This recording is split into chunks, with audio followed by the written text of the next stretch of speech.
প্রত্যেকটা হারাম গুনাহ এটা সবচেয়ে বড় স্বভাব হলো সেটা অন্তহীন পিপাসা তৈরি করে। যে নারী দেখে তার কোনো তৃপ্তি নাই, সে আরো দেখতে চায়। যে জিনা ব্যভিচারে ডুবে আছে তার কোনো তৃপ্তি নাই, সে আরো চায়। যে মদে আসক্ত তার কোনো তৃপ্তি নাই, সে আরো নেশা করতে চায়। যে জুয়া খেলায় অভ্যস্ত তার কোনো তৃপ্তি নাই, সে জুয়া খেলতে খেলতে পারলে নিজের বউ বিক্রি করে ফেলে। তাহলে সুখ কোথায় বলেন? কোন হারামের মধ্যে কি নাই? কোন গুনার মধ্যে। অবৈধ উপার্জনকারী আপনি দেখেন তার অন্তহীন পিপাসা, আরো চাই, আরো চাই, আরো চাই, আরো চাই।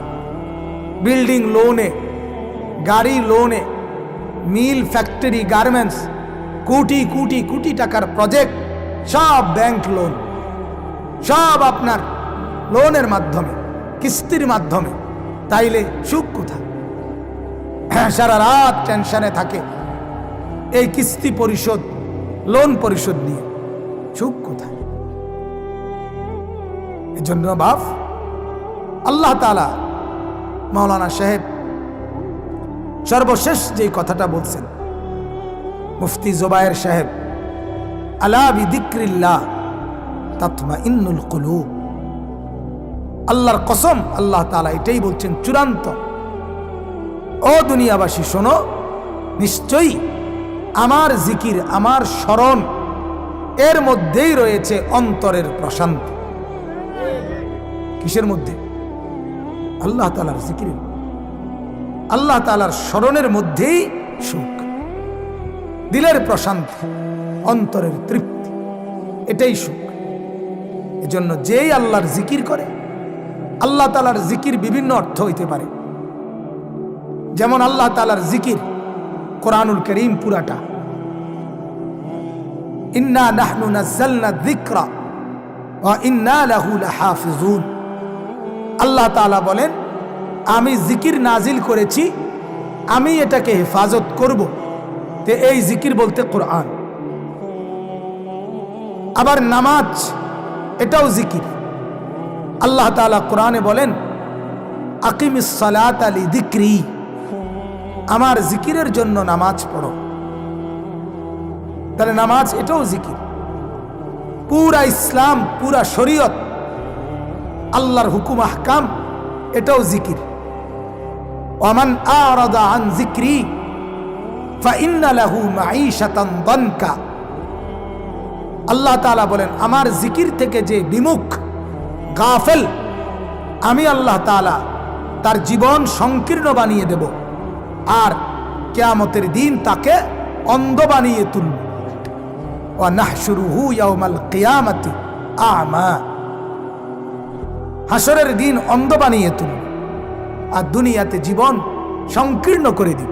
এত কামাই করে, এত রোজগার করে, ছেলে মেয়ে, ছেলের বউ, নিজের বউ, নিজে 5 জনে রোজগার করে, 10 জনে রোজগার করে, কিন্তু অভাব মিটে না, প্রয়োজন পূরণ হয় না, চাহিদা শেষ হয় না। সংকীর্ণতা, এটাই জীবনের সবচেয়ে বড় সংকীর্ণতা।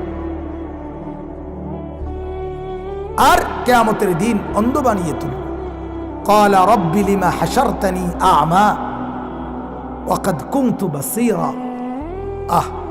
নাফরমান বলবে, আল্লাহ, আমি তো চোখে দেখতাম, আমার তো স্পষ্ট মনে আছে আমি অন্ধ ছিলাম না, আমি তো দুনিয়ায় চোখে দেখতাম, আজ হাসরের ময়দানে আমাকে অন্ধ বানাইলেন কেন? চোখে দেখতেছি না কেন? আল্লাহ তাআলা বলেন, কাযালিকাল ইয়াওমা কাযালিকা আতাতকা আয়াতুনা ফানাসিতাহা।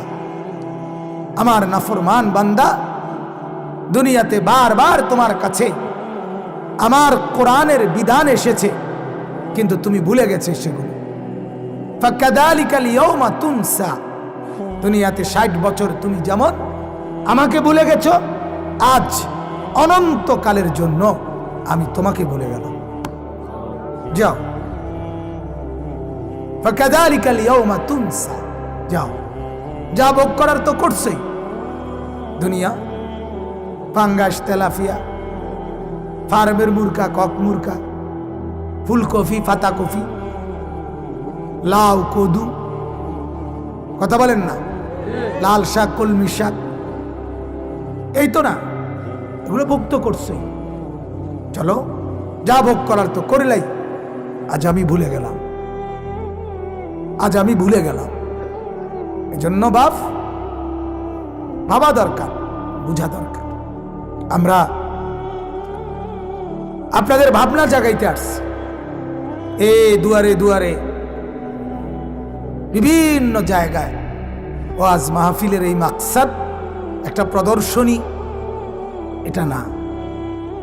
অমুক বাড়িও করছে, এই জন্য আমরাও একটা মাহফিল করতে হবে, এটা তেমন কিছু না। আমরাও, বিদেশে লোক আছে, 3 লাখ টাকা দিয়া দরকার হইলে হুজুর হেলিকপ্টার দিয়ে আইনা হইলেও মাহফিল করাবো। সারা গ্রাম, 10 গ্রাম একটা লাড়া হলাই দেবো, সারা ফেলে দেব। সবাই বলবে হ্যাঁ দেখাইছে খেলা। না, এটা খেলাধুলা না। খেলা চলতে আছে ও কাতারে, পাগলেরা সেখানে নাচতেছে।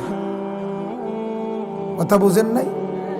মাঠেও নাচে, খেলারিতেও নাচে সেখানে। এজন্য মাহফিল, দ্বীনি মজলিস, এটা ইবরতের জন্য, নসিহতের জন্য, উপদেশ গ্রহণের জন্য, সবক গ্রহণের জন্য। আল্লাহ তাআলা কোরআনে বলছেন, ইয়াইযুকুম লাআল্লাকুম তাযাক্কারুন। আমার বান্দা, আমি তোমাদের কাছে ওয়াজ করতেছি। আল্লাহ বলে কেন? লাআল্লাকুম তাযাক্কারুন, যাতে তোমরা আমার নসিহত শুনে উপদেশ গ্রহণ করতে পারো। এজন্য উপদেশ নেওয়া, আপনার জীবন পরিবর্তনের সবক নেওয়া। আপনি আগে যা করতেন, সামান্য হইলেও একটুই হোক, পরিবর্তনের একটা প্রেরণা, জজবা আপনার ভিতরে আসা, এটাই ওয়াজ শোনার সার্থকতা। নয়তো আপনি যেমন আছেন তেমন। ওয়াজ শুনবার আগে বিড়িটা শেষ কইরা ভিতরে ঢুকছেন, মুনাজাত দিয়া বাইর হইয়াই রাস্তার থাকতেই আবার বিড়িটা দৌড়াইছেন। আপনি কি ওয়াদের ওয়াজ শুনছেন? কথা বলেন না। এমন ওয়াজ আরো 200 বছর শুনলে আপনার লাভ কি? বলেন। আপনি টেলিভিশন থেকে বন্ধ করে নামাজে ঢুকছেন, হ্যাঁ, নামাজ পড়ে গিয়েই টুপিটা মাথার থেকে খুললেই আবার চা দোকানে রঙিন টেলিভিশনে নর্তকীর নাচ দেখতে বসছেন। এমন নামাজ আপনি 2000 বছর পড়লেও কি হবে? এটাই বলছি। পরিবর্তন কোথায়? পরিবর্তন কোথায়?